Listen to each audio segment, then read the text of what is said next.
Shalom saudaraku, mari kita mengucap syukur kepada Tuhan karena kebaikan Tuhan yang mesti menyertai kita sampai saat ini. Kita akan berdoa sebelum kita mendengarkan kebenaran firman Tuhan. Kami bersyukur kepadamu Tuhan untuk kesempatan yang demikian indah yang Tuhan berikan kepada kami. Untuk kami bersama merenungi firman Tuhan. Dan melalui perenungan firman ini, kami dikuatkan. Dan melalui perenungan firman ini, kami boleh menjalankannya dan mempraktekannya di dalam kehidupan kami. Terima kasih Tuhan, pakai hamba-Mu untuk menyatakan isi hati-Mu. Di dalam nama Tuhan Yesus kami berdoa dan mengucap syukur. Amin. Saudara, kita akan membaca satu bagian firman Tuhan yang diambil dari Galatia pasal yang ke-5 ayat 13 sampai dengan 15. Demikian firman Tuhan katakan. Saudara-saudara, memang kamu telah dipanggil untuk merdeka. Tetapi janganlah kamu mempergunakan kemerdekaan itu sebagai kesempatan untuk kehidupan dalam dosa. Melainkan layanilah seorang akan yang lain oleh kasih. Sebab seluruh hukum Taurat tercakup dalam satu firman ini, yaitu kasihilah sesamamu manusia seperti dirimu sendiri. Jikalau kamu saling menggigit dan saling menelan, awaslah supaya jangan kamu saling membinasakan. Sedemikian jauh pembacaan firman Tuhan. Yang berbahagia adalah orang yang membaca, merenungkan firman, dan mengamalkan firman di dalam kehidupan sehari-hari. Tema renungan kita hari ini adalah dipanggil untuk merdeka. Saudara-saudara, permisi tanya, apakah saudara adalah orang yang merdeka? Mungkin kita berpikir, wah pertanyaannya terlalu luas. Merdeka dalam hal apa gitu kan? Kalau dibilang merdeka dalam hal ekonomi, ya ada yang sebagian mengatakan, saya sudah merdeka secara ekonomi. Tapi ada yang bilang, belum Bu, masih jauh daripada merdeka ekonomi.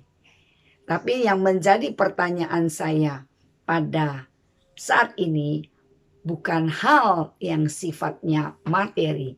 Tapi yang menjadi pertanyaan saya, apakah saudara sudah menjadi orang yang merdeka dari dosa?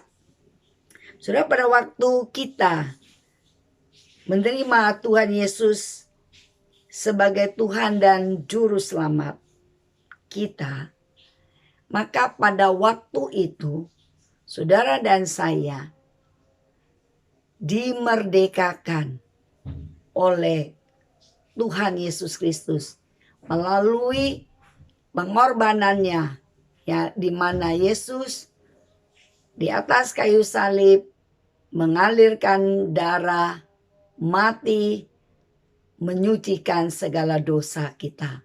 Waktu saudara dan saya percaya kepada Yesus sebagai Tuhan dan Juru Selamat, pada saat itu saudara dimerdekakan dari dosa.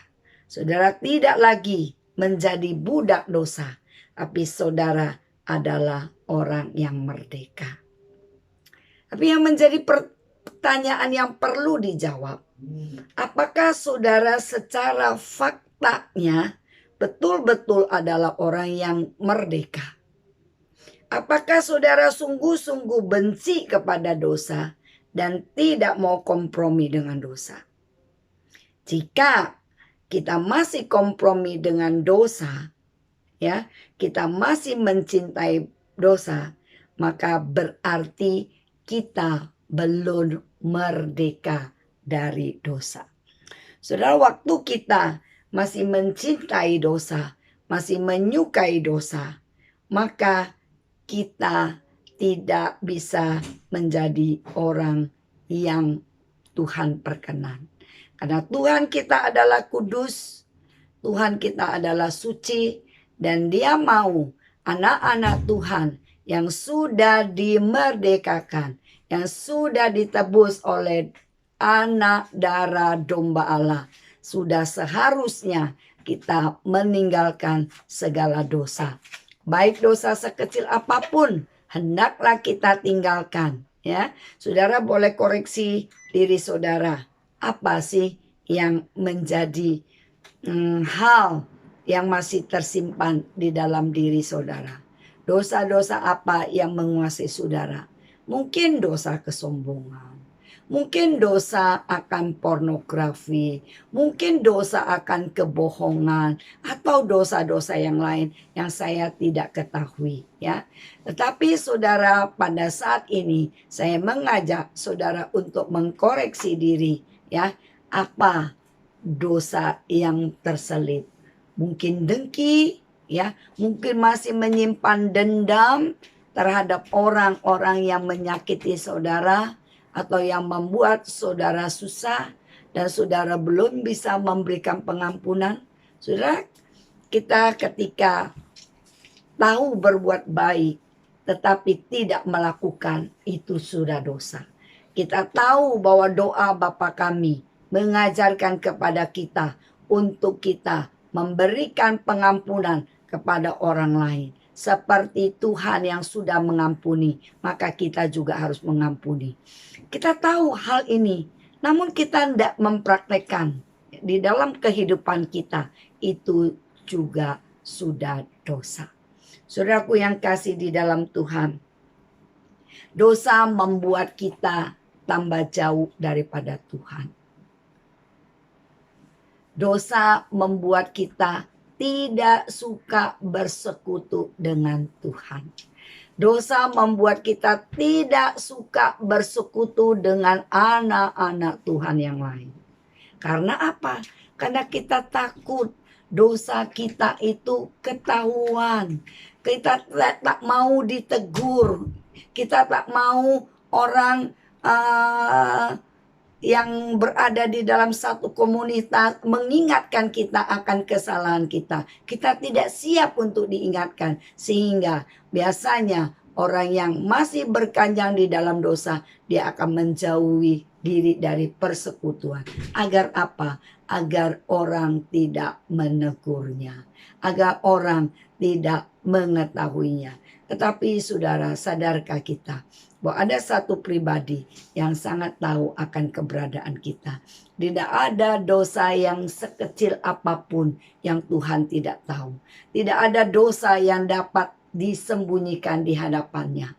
Oleh karena Tuhan sangat mengetahui akan segala keberadaan kita. Saudara, ayat yang berikutnya dikatakan bahwa kita dipanggil untuk mengasihi, ya. Kita tidak mungkin mengasihi Tuhan tanpa mengasihi sesama. Oleh karena itu, panggilan untuk mengasihi ini harus menjadi respon kita semua. Sebagai orang yang sudah menjadi anak Allah, menjadi orang yang ditebus oleh darah yang sama, maka saudara-saudara yang lain itu adalah saudara seiman kita. Dan orang-orang yang lain adalah orang yang perlu kita kasihi. Kita tidak mungkin bisa mengasihi Tuhan yang tidak terlihat jika kita tidak bisa mengasihi orang yang terlihat, mengasihi sesama kita. Saudaraku, firman Tuhan mengingatkan kepada kita, janganlah kita saling menggigit, katanya ya, saling menggigit. Jikalau kamu saling menggigit dan saling menelan, ya, artinya apa? Ya, itu sudah terjadi penyerangan secara fisik, menggigit, ya. Jadi saudara, kita harus waspada ketika ada perseteruan yang ada yang bisa mengakibatkan terjadi penyerangan yang lebih lanjut. itu sudah harus kita waspadai, ya. Karena apa? Karena kalau kita tidak waspadai, maka intensitas itu akan terjadi, ya. Jadi jangan kita saling berselisih paham. Dari selisih paham akan terjadi lanjutannya, yaitu permusuhan. Dari permusuhan mungkin akan lahir apa yang disebut dengan dendam, ya. Dari dendam, ya, bisa terjadi serangan fisik, ya. Dan firman Tuhan, awasi, ya, stop, ya, jangan sampai saling membinasakan. Saudaraku, Tuhan tidak memanggil kita untuk menjadi musuh bagi satu dengan yang lain. Namun Tuhan memanggil kita untuk menjadi orang yang mengasihi satu dengan yang lain. Maukah kita memberikan kasih kepada saudara kita, memberikan kepedulian kita kepada saudara kita, memberikan kasih. Bagaimana kita memberikan kasih sesuai dengan kebutuhan orang yang kita kasihi? Setiap orang punya bahasa kasih yang berbeda, ya. Saudara, ada 5 bahasa kasih yang saya catat, yaitu ada bahasa kasih yang di dalam dikatakan words of affirmation, ya. Artinya apa? Bahwa kita memberikan penguat berupa kata-kata, ya. Ada orang yang cukup terhibur ketika kita memberikan dia pujian. Orang cukup terhibur ketika kita memberikan kata-kata penguat. Tetapi ada sebagian orang, mereka merasa tidak cukup dengan kata-kata. Terkadang dianggap kalau kita menggunakan word of affirmation yang berlebihan, bisa disebut gombal gitu. Misalnya salah satu contoh, kita memberikan word of affirmation, waduh kamu baik sekali, ya. Kamu cantik sekali, ya. Padahal kebutuhan orang itu bukan word of affirmation, maka dia akan mengatakan gombal gitu, ya. Tapi kemudian bahasa kasih yang lain adalah act of service, ya. Berarti apa? Satu tindakan pelayanan, ya. Jadi ada orang yang merasakan kalau engkau melayaniku, engkau menolongku, ya, itulah engkau mengasihiku, ya. Sudah di dalam pengalaman pelayanan saya, ketika suatu hari ada seorang ibu yang mengalami kedukaan karena anaknya meninggal dunia dengan tenggelam pada waktu itu, ya. Pada waktu misi, ya, ada satu kecelakaan yang terjadi sehingga anaknya meninggal dunia. Waktu ibu itu mengalami kesedihan begitu luar biasa. Sebagai seorang hamba Tuhan yang saya melihat ibu ini sudah berhari-hari tidak makan, ya, tidak mau minum. Akhirnya saya membujuk dia, saya meminta dia untuk minum, kemudian saya menyuapi dia makan, ya. Dan saudara, apa yang saya lakukan itu menjadi sesuatu yang berbekas. Padahal sesuatu yang dia terus ingat. Setelah sekian lama aku tak berjumpa dengan dia, waktu aku berjumpa dengan dia, padahal waktu itu kami tidak begitu kenal satu dengan yang lain. Tapi tindakan kecil yang saya lakukan itu membuat dia menjadi teringat terus, ya. Di antara begitu banyak penghibur-penghibur yang datang, ya, yang memberikan kekuatan, yang memberikan penghiburan, ya. Tetapi ibu itu mengingat tindakan kecil yang saya lakukan, yaitu memberikan dia, menyuapin dia makan, memberikan dia minum, ya, mengambilkan tisu untuk menghapus air matanya. Itu sesuatu yang dilakukan disebut dengan act of service. Jadi saudara, ketika saudara mau melayani seseorang, ya, mengasihi seseorang, saudara harus mengerti bahasa kasih daripada orang itu apa, ya. Ada yang bahasa kasihnya adalah pemberian. Jadi saudara, dia baru merasa dikasihi kalau orang itu mendapatkan sesuatu. Itulah bahasa kasihnya. Jadi walaupun pemberian itu kelihatannya kecil, tapi bagi dia itu sangat berarti, ya. Jadi pemberian itu tidak selalu harus hal-hal yang besar ya.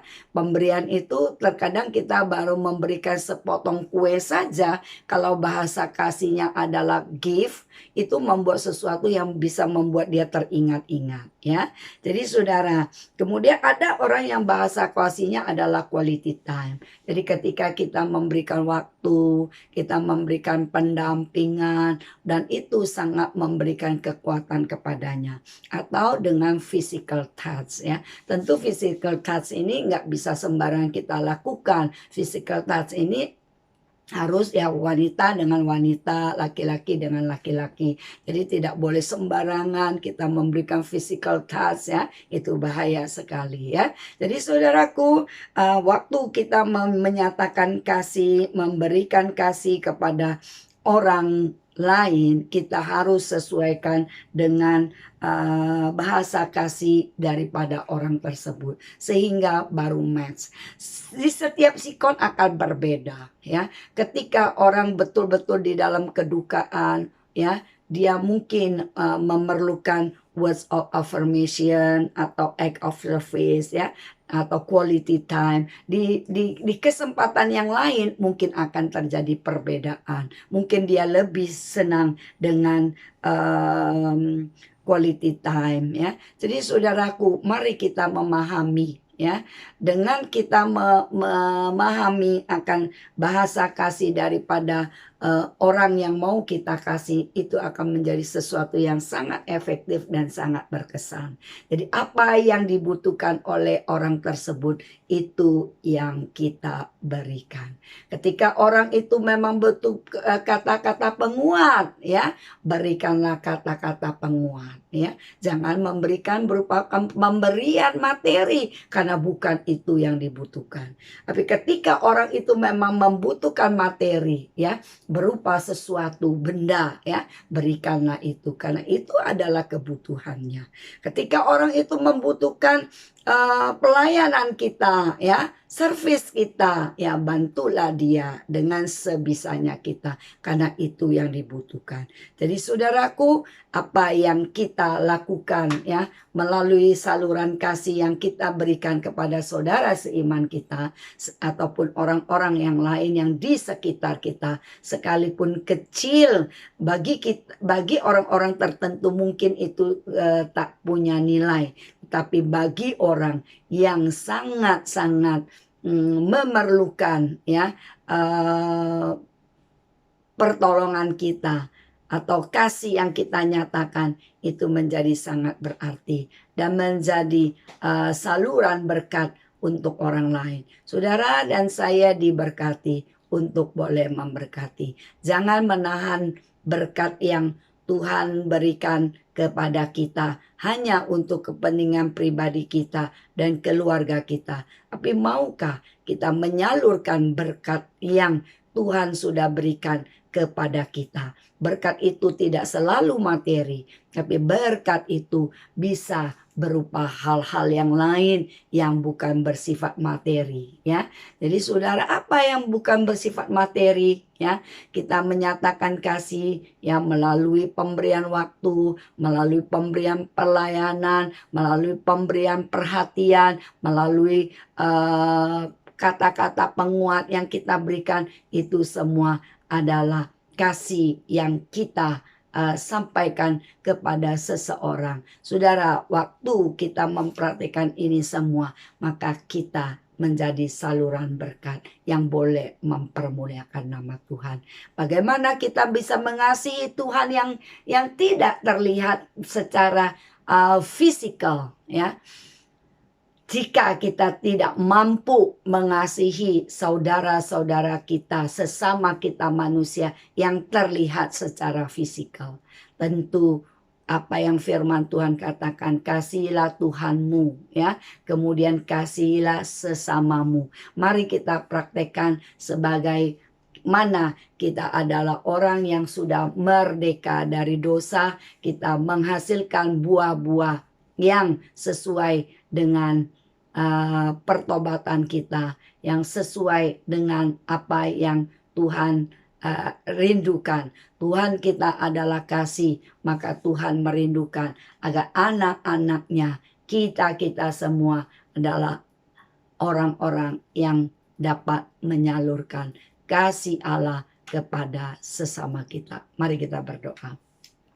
Tuhan, kami bersyukur kepadamu kalau kami sudah dimerdekakan oleh darah anak domba Allah. Tuhan, kami sudah merdeka dari dosa. Kami tidak lagi jadi budak dosa. Tuhan, kami menjadi orang yang merdeka. Oleh karena itu Tuhan, berikan kami kesadaran. Kalau masih ada dosa-dosa yang tersimpan, saat ini kami mau mengakui akan segala dosa kami. Mungkin ada dosa kesombongan pada diri kami, ataupun ada dendam yang masih ada terselip di dalam hati kami, atau masih ada hal yang kami tidak bisa mengampuni orang lain. Pada saat ini kami mau berdoa, biarlah kami mau dibebaskan, dimerdekakan oleh Tuhan kami Yesus Kristus, sehingga kami boleh menjadi saluran berkat untuk menyatakan kasih kepada banyak orang. Terima kasih Tuhan. Tuhan perhatikan kami. Tuhan tolong kami. Apa yang kami perlukan untuk kami boleh menjadi pribadi-pribadi yang dipakai oleh Tuhan dengan sangat luar biasa. Terima kasih Tuhan. Pakai kami. Ini kami. Berkati kami. Di dalam nama Tuhan Yesus kami berdoa dan mengucap syukur. Amin.